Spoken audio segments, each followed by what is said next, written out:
Salut, j'espère que tu vas bien. Est-ce que toi aussi, tu consommes beaucoup de vidéos YouTube et t'aimerais en fait en faire des résumés pour savoir ce qu'elles contiennent, pour pas perdre du temps à regarder des vidéos qui sont pas forcément très intéressantes? Comme ça, tu peux optimiser ton temps. Moi, c'est ce qui m'intéresserait de faire. Et donc, je l'ai mis en place. Je te montre ça tout de suite. Donc, je ne sais pas si tu connais, mais il y a déjà ce service qui existe sur ordinateur. Ça s'appelle Glasp. Si tu connais pas, tu vas être ravi. Donc, par exemple, je prends cette vidéo de Shubham Sharma et j'ai installé l'extension Glasp. Et donc, en haut, ici, en haut à droite, j'ai ceci qui apparaît. Je peux résumer la vidéo. Donc, en cliquant dessus, ça va m'ouvrir une page ChatGPT et ça me met toute la transcription dedans. Et ça demande à ChatGPT d'en faire résumé. Donc là, je recommence parce que ça n'a pas marché.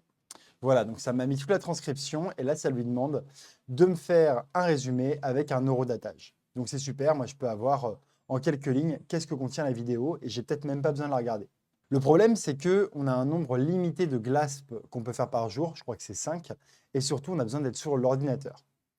Et donc moi j'aurais voulu pouvoir faire ça depuis mon portable et pouvoir le faire peut-être de manière automatique sur des milliers de vidéos parce que je fais un petit peu d'automatisation. Et du coup, par exemple, si je veux me documenter sur tout un sujet, tout un domaine, eh bien, je vais vouloir extraire tous les résumés de milliers de vidéos.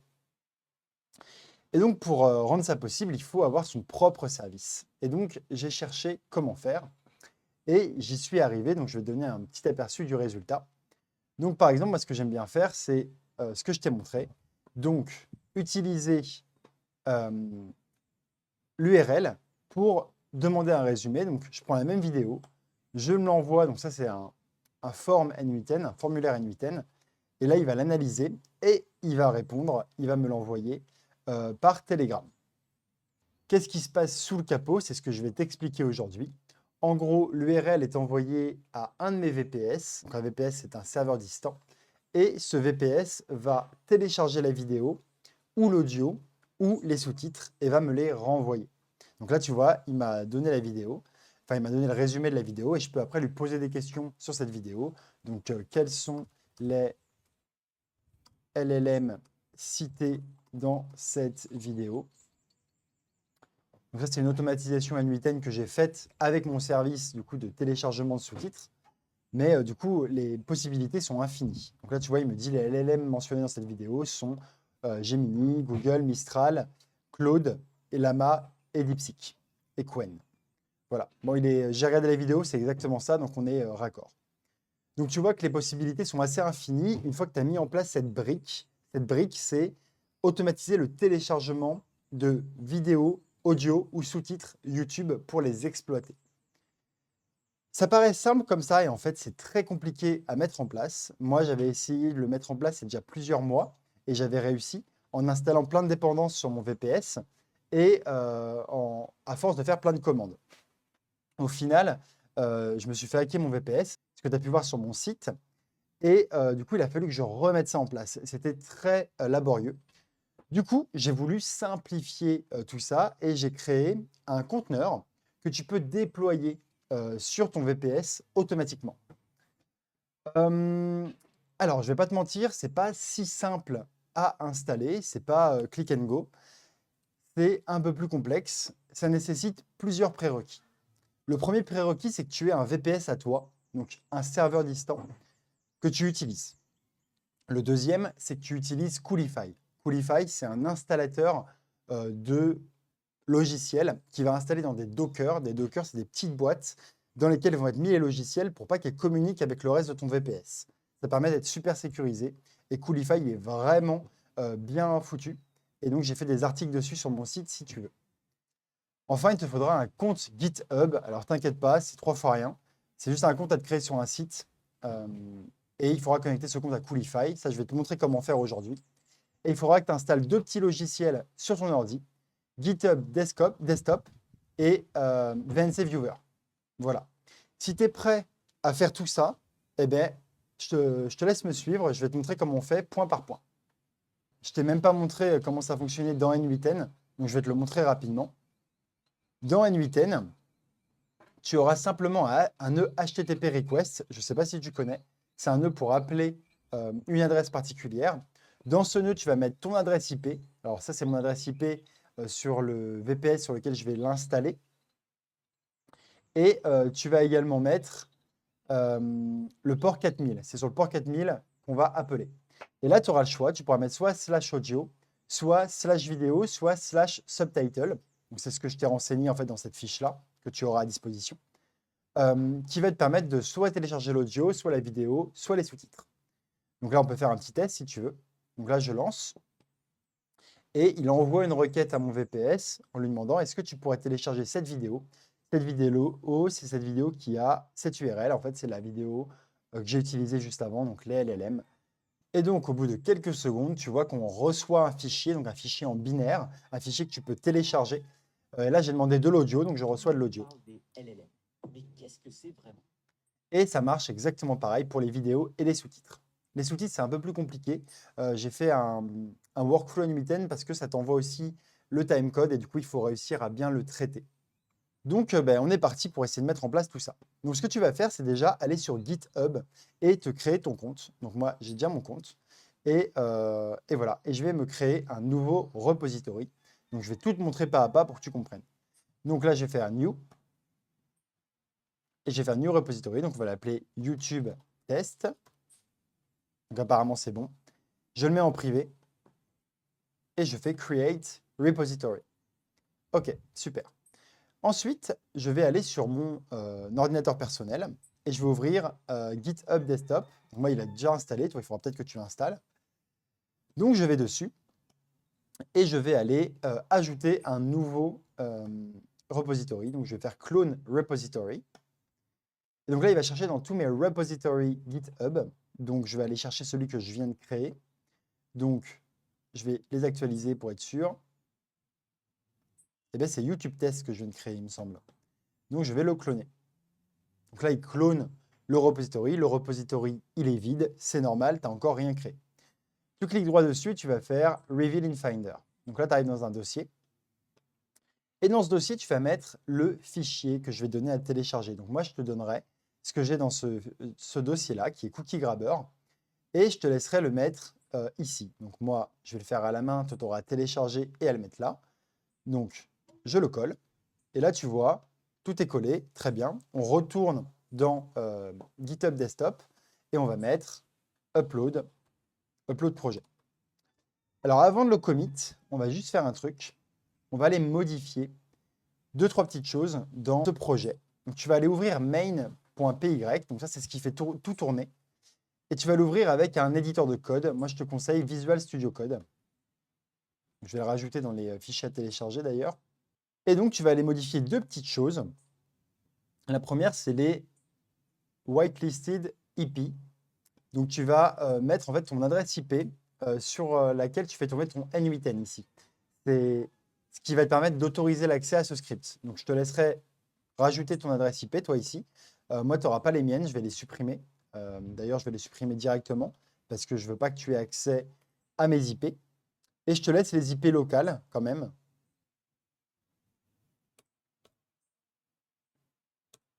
Voilà, mais il faudra absolument que tu viennes rajouter ton IP ici. Donc, pour rajouter ton IP, c'est très simple. Tu prends ceci, tu vas à la ligne, tu colles, tu mets ton IP ici. Donc, ton IP, je ne sais pas, ce sera peut-être autre chose, mais tu le mettras ici, comme ceci. OK. Et il y a une deuxième chose qu'il faut que tu modifies, c'est ton API key. Donc, ça va être le mot de passe qui va te permettre de protéger ton API. Donc, comment tu communiques avec ce service. Donc, moi, je vais mettre ton super mot de passe. Il faudra que toi, tu viennes le modifier pour mettre un mot de passe personnalisé. Voilà. Et c'est tout ce que tu as à faire. Donc, ça paraît complexe, mais c'est vraiment, tu as 2 choses à modifier, ton IP et ton mot de passe. OK. Donc là, tu fais commit. Donc, ça veut dire que tu envoies les fichiers que tu viens de modifier. Et ensuite, tu fais publish branch. Donc là, tu vas mettre ça sur le web. OK. Une fois que tu as fait ça, on se rend sur Internet. On va aller dans ton compte Coolify. Sur Coolify, il va y avoir 2 étapes importantes. La première, c'est d'aller dans Settings. Dans Settings, tu vas rajouter l'API GitHub. Pour ça, tu vas en haut dans OAuth et tu cherches GitHub. Une fois que tu auras trouvé GitHub, il va falloir que tu trouves ton client ID, ton client secret, qui sont ce qui te permet de te connecter en API sur GitHub. Et en plus de ça, tu vas rajouter l'URL pour laquelle tu accèdes à ton Coolify. Et tu vas rajouter à la fin de ça API/auth/GitHub/callback. Ne me demande pas pourquoi, c'est comme ça qu'on fait. Ensuite, tu vas aller dans source. Et là, tu vois, c'est ce que j'ai fait moi là. Tu vas ajouter une source. Donc en fait, ça va te permettre d'ajouter une app GitHub. Donc ça, c'est très facile. Tu fais ajouter, tu fais continue. Je vais le faire avec toi juste pour te montrer rapidement. Là, tu choisis ta page Coolify. Tu fais register now. Et donc là, ça va aller créer une app sur ton GitHub. Alors moi, j'ai pas envie de le faire parce que je l'ai déjà fait, mais tu comprends le principe. Moi, j'ai celui-là qui marche très très bien. OK, et une fois que tu as fait ça, ton Coolify est connecté à ton GitHub a le projet. Maintenant, tu n'as plus qu'à installer la ressource comme toutes les ressources de Coolify. Donc là, ce que tu peux faire, c'est créer un nouveau projet. Donc moi, je vais mettre YouTube test, continue. Production, donc moi, normalement, je change, je mets YouTube test aussi, mais là, j'ai un peu la flemme. On va mettre nouvelle ressource et on va aller chercher GitHub. Là, Private Repository GitHub, il te demande de choisir un VPS. Donc, nous, on va choisir mon VPS 1, qui est celui qui n'a pas encore la ressource installée. Il me propose de sélectionner mon application GitHub, c'est celle que tu viens de créer. Tu choisis ton repository. Moi, le repository qu'on vient de créer, c'est YouTube Test. Et tu fais Load Repository. Ici, tu vas mettre 4000. Et après, tu vas sélectionner Dockerfile. Tu attends un peu, tu fais Continue. Ensuite, tu arrives ici, tu peux renommer. Donc, nous, on va l'appeler YouTube Test. On le save. Et tu vas avoir deux petites choses à modifier. Ici, il va falloir que tu ailles mettre 4000 et 5901. 4000, c'est le port sur lequel on va communiquer avec notre API. Et 5901, c'est pour se connecter en VNC sur notre VPS. Ça veut dire quoi? Ça veut dire qu'on va avoir une vue graphique de notre VPS. Et je parie que tu ne l'as jamais fait, ça. Tu vas voir, c'est très intéressant et très simple. OK. Et ensuite, je regarde et c'est tout. Normalement, c'est tout. Donc ça, c'est très important à faire. Tu save avant de deploy.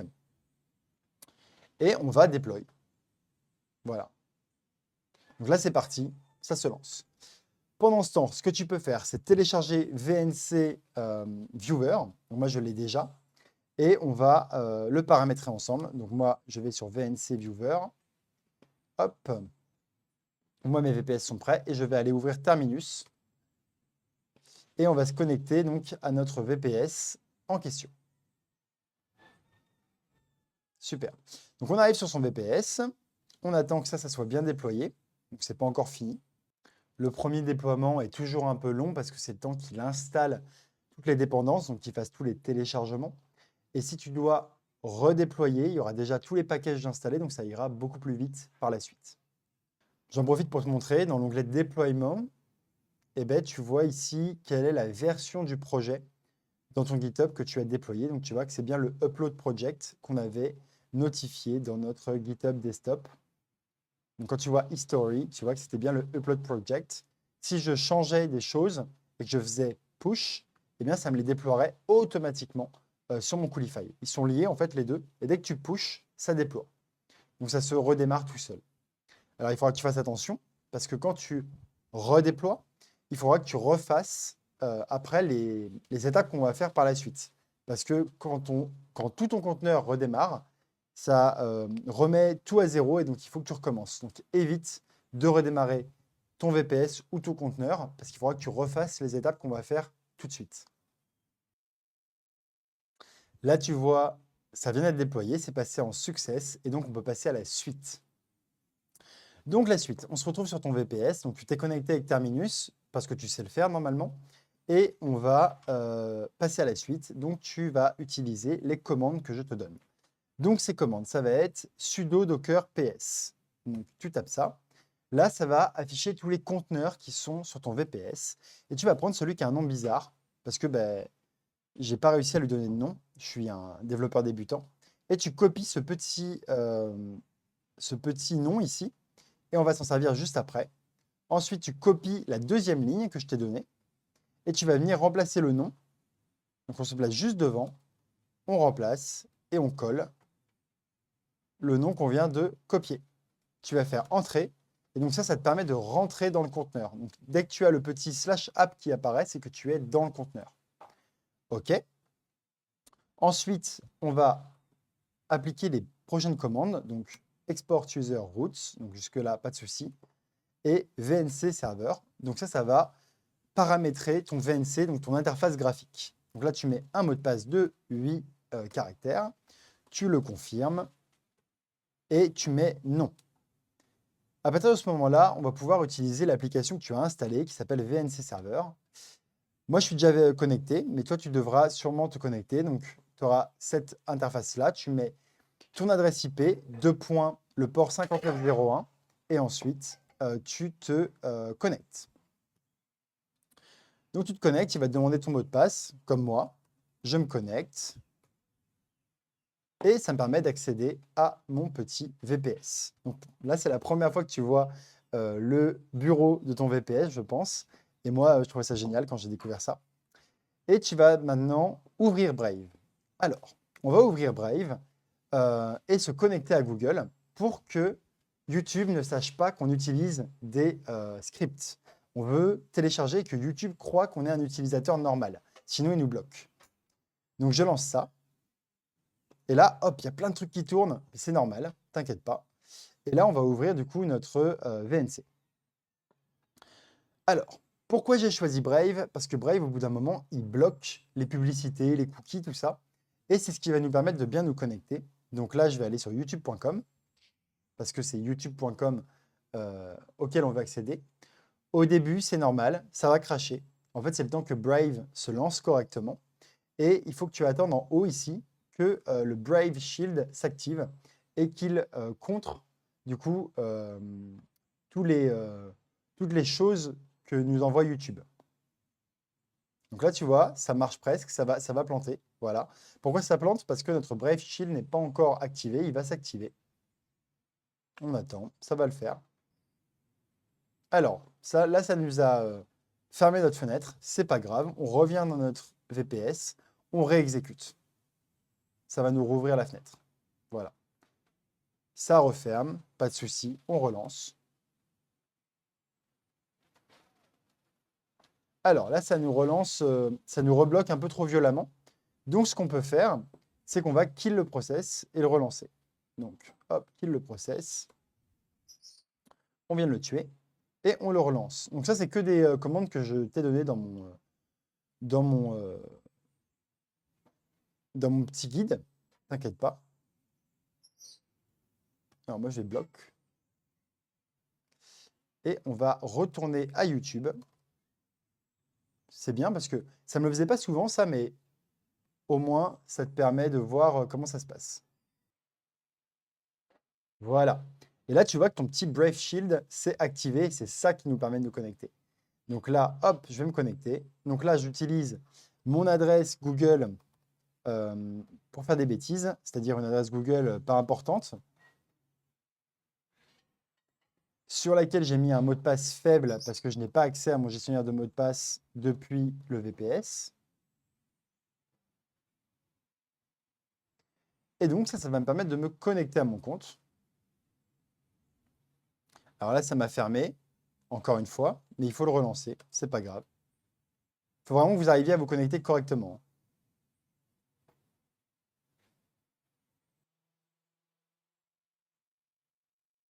Donc là, tu vois, je suis bien connecté. Donc c'est tout ce qu'on voulait, c'était réussir à se connecter. Donc là, je ferme. Et je vais aller mettre la prochaine commande. La prochaine commande, c'est un script qui me permet d'extraire les cookies en tant qu'humain.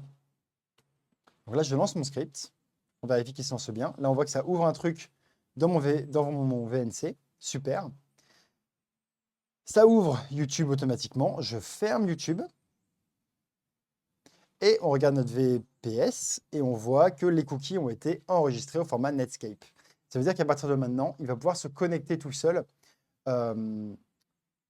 à YouTube et extraire les cookies à chaque fois comme un grand. Si on n'avait pas fait l'étape précédente, il se serait heurté au pare-feu de YouTube qui dit que, attention, tu es un script, je ne t'autorise pas à venir prendre des cookies. Enfin, à te connecter en fait. Ok, super. Donc normalement, on est tout bon et il n'y a plus qu'à tester notre workflow. Donc pour ça, on va aller sur Internet. On va sur notre instance n8n.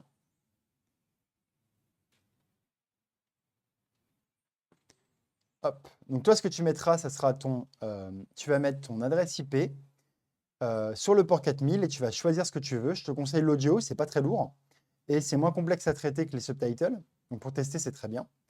Ensuite, donc c'est un nœud HTTP request, hein.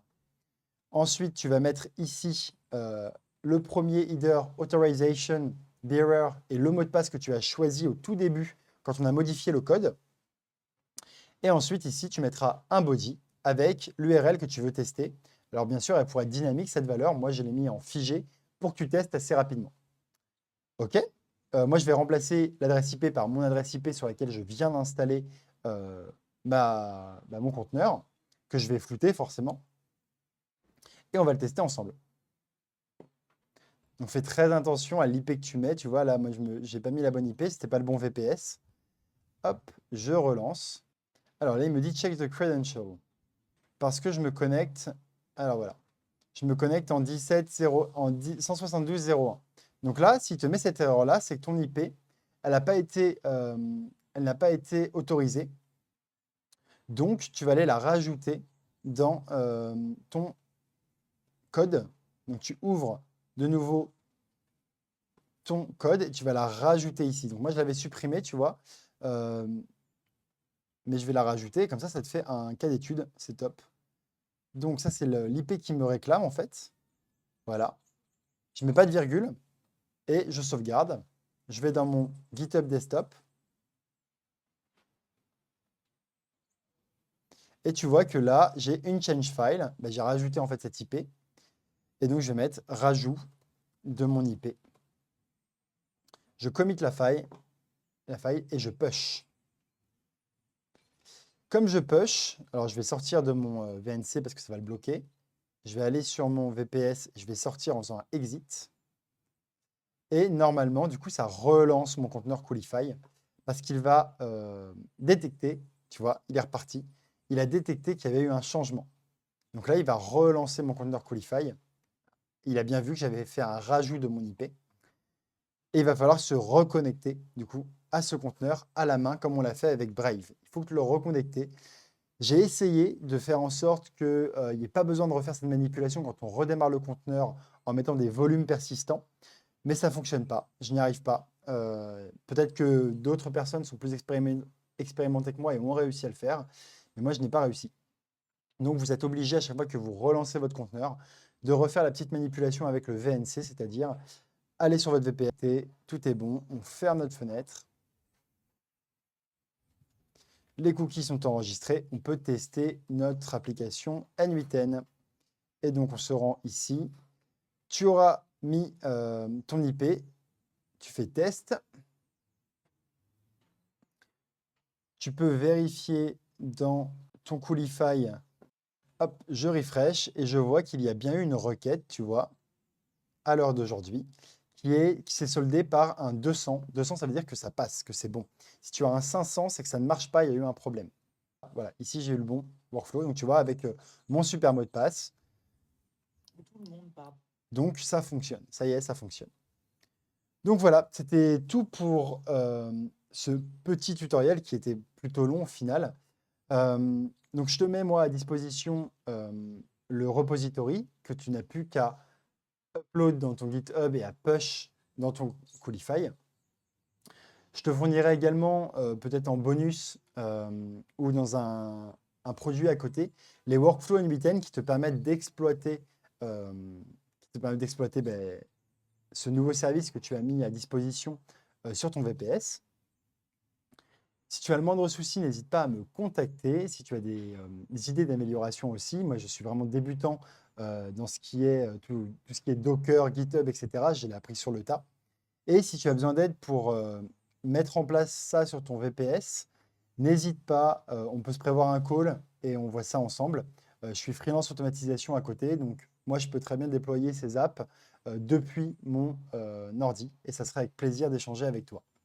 Voilà, sur ce, je te souhaite une bonne journée. J'espère que tu vas profiter de ce nouveau service. Moi, en tout cas, je m'en sers énormément. Et je te dis à très bientôt pour de prochaines vidéos.